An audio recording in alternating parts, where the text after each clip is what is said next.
అందరికీ నమస్కారం. మొన్న అంటే ఈ నెల 25వ తేదీన గుంటూరు వెంకటేశ్వర విజ్ఞాన మందిరంలో స్వర్గీయ ముద్దగడ పద్మనాభం గారి సంతాప సభ కాపు జేఏసీ నాయకత్వంలో నిర్వహించబడింది. ఈ సభలో తెలుగుదేశం, వైఎస్ఆర్ కాంగ్రెస్ పార్టీ, జనసేన ఇంకా ఇతర రాజకీయ పక్షాలు పాల్గొని ఘనంగా నివాళులర్పించారు. ఈ కార్యక్రమంలో తెలుగుదేశం పార్టీ శాసనసభ్యుడు, కాపు సామాజిక వర్గానికి చెందిన శ్రీ బోండా ఉమామహేశ్వరరావు గారు కూడా పాల్గొన్నారు. వారితో పాటు అదే వేదిక మీద నేను కూడా పక్కన కూర్చొని కొన్ని విషయాలు మాట్లాడుకున్నాం. దీన్ని మీడియా ఒక ఆసక్తికరమైన సంఘటనగా చూపించింది.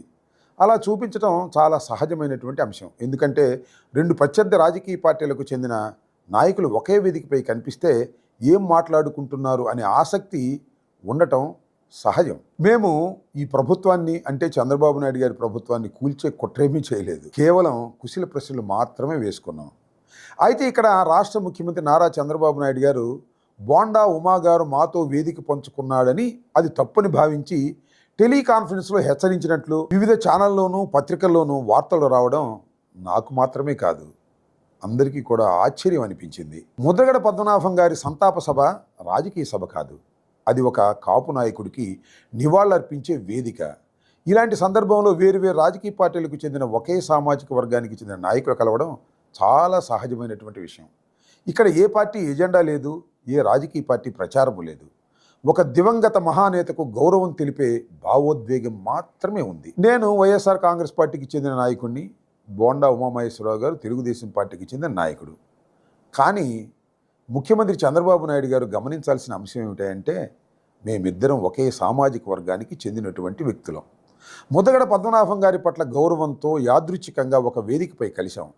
ఇందులో కూడా ముఖ్యమంత్రి నారా చంద్రబాబు నాయుడు గారు తప్పును వెదకటం, ఆయన రాజకీయ దృక్పథాన్ని ప్రజలు అర్థం చేసుకోవాల్సి ఉంటుంది. చంద్రబాబు నాయుడు గారిని ఒక విషయం ఇక్కడ అడగదలుచుకున్నాను. చెరుకూరి రామోజీరావు గారు ఎవరైనా ఈ సమాజానికి ఏమి సేవ చేశాడు? పార్లమెంటు సభ్యుడా? లేదు రాష్ట్ర మంత్రిగా పనిచేశాడా? కనీసం ఎమ్మెల్యేగా అయినా పనిచేశాడా? ఏమీ కాదు, కేవలం ఒక వ్యాపారస్తుడు. లక్షల కోట్లు చట్టాలకు వ్యతిరేకంగా సంపాదించాడని ఆరోపణలు ఉన్నటువంటి వ్యక్తి. ఆయన మీద అనేక ఆర్థిక నేరాలు మోపబడ్డాయి. అవి న్యాయస్థానాల్లో విచారణలో కూడా ఉన్నాయి. ఆయన మరణించాడు. దురదృష్టం. ఎవరైనా సంతాపం చెబుతాం, తప్పులేదు. కానీ చంద్రబాబు నాయుడు గారు, మీ ప్రభుత్వం 12 కోట్ల ప్రజాధనాన్ని ఉపయోగించి రామోజీరావు గారు సంతాప సభ నిర్వహించారు. ఎందుకు నిర్వహించారు? మీ కుల గురువనే కదా. ముద్దగడ పద్మనాభం గారు మా కుల గురువు. రాష్ట్ర మంత్రిగా పనిచేశారు, పార్లమెంటు సభ్యుడిగా పనిచేశాడు, శాసనసభ్యుడిగా పనిచేశాడు. సమాజం కోసం, తన పుట్టిన కులం కోసం పోరాడిన యోధుడు. ఆయన మరణించాడు. ఈ ప్రభుత్వాన్ని మేమేమీ సహాయం అడగలేదే. చివరికి ప్రభుత్వం ఇస్తానన్న లాంఛనాలను కూడా ఆ కుటుంబం తిరస్కరించింది. అలాంటి గొప్ప నాయకుడి సంతాప సభ చూసి ఓర్వలేకపోతున్నారే. ఎందుకు ఇంత నీచ స్థితికి దిగజారిపోతున్నారు? ఒకే సామాజిక వర్గానికి చెందిన మా కులస్తులు కూడా మీ పార్టీలో ఉంటే కలవకూడదని హుకుములు జారీ చేస్తున్నారే. ఎంతకు దిగజారిపోయారు చంద్రబాబు గారు. చంద్రబాబు నాయుడు గారికి మరొక ప్రశ్న.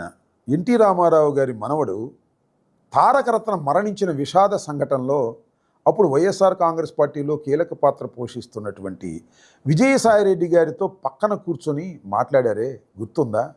మీరు చేస్తే ఒప్పు, వేరే వాళ్ళు చేస్తే తప్పు. ఇదేనా మీ రాజకీయం? రాజకీయాలు వేరు, సమాజం వేరు. రాజకీయ ప్రత్యర్థులమని ఒకరినొకరు పెళ్లిల్లో కూడా కలవకూడదా? సంతాప సభల్లో కలిసి పాల్గొనకూడదా? ఇదేనా ప్రజాస్వామ్యం?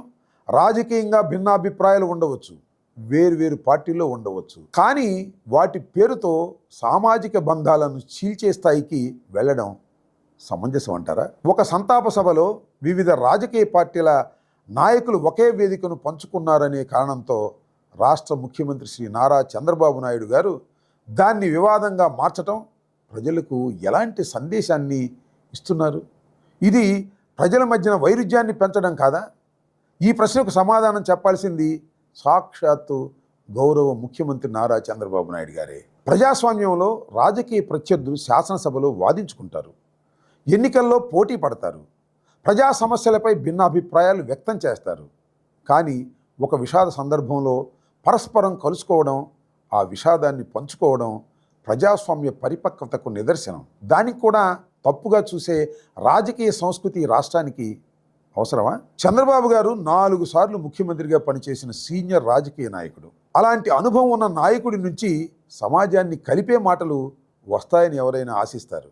కానీ ఒకే సామాజిక వర్గానికి చెందిన ఇద్దరు నాయకులు వేర్వేరు రాజకీయ పార్టీల్లో ఉన్నప్పటికీ ముద్దగడ పద్మనాభం గారి వంటి నాయకుడి సంతాప సభలో ఒకే వేదిక పంచుకోవడాన్ని తప్పుపట్టడం సరైన రాజకీయ సంస్కృతిగా భావించాలా అనే ప్రశ్న సహజంగానే తలెత్తుతుంది. చివరిగా ఒక విషయాన్ని చాలా స్పష్టంగా చెప్పదలుచుకున్నాను. మా రాజకీయ పోరాటం రాజకీయ అంశాలపైనే ఉంటుంది. సామాజిక ఐక్యతకు వ్యతిరేకంగా కాదు. సమాజానికి సంబంధించిన కార్యక్రమాల్లో ప్రజల మధ్య ఐక్యతను పెంపొందించే వేదికలపై పార్టీలు వేరైనా కలిసి నిలబడడం తప్పు కాదని నా అభిప్రాయం.